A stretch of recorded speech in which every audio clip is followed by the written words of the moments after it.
la contribution pour l'Ukraine. Allez, ça roule. Merci. Beaucoup. C'est un message posté sur Facebook qui a lancé l'opération. Je ne suis ni militaire ni diplomate, simplement citoyen.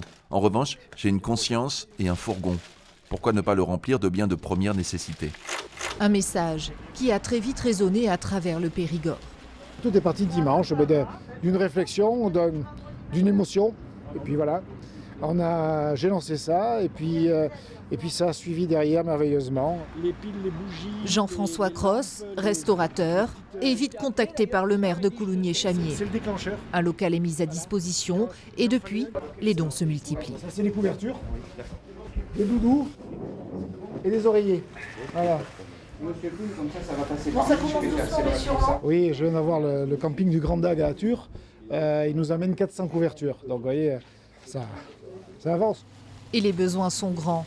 Manteaux et denrées non périssables, car plus de 830 000 Ukrainiens ont déjà quitté leur pays.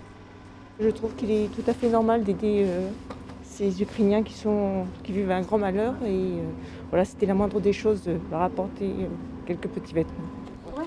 C'était tout à fait évident pour moi ce matin en allant faire mes courses de participer. Voilà, on ne peut pas faire grand-chose, mais ça, je pense que tout le monde peut le faire. Dans le même temps, l'Union des maires et le conseil départemental ont lancé une vaste collecte. Tout don peut être déposé en mairie. C'est des peluches pour les enfants. Le convoi, lui, de Jean-François Cross partira à fin de semaine prochaine pour la frontière polonaise.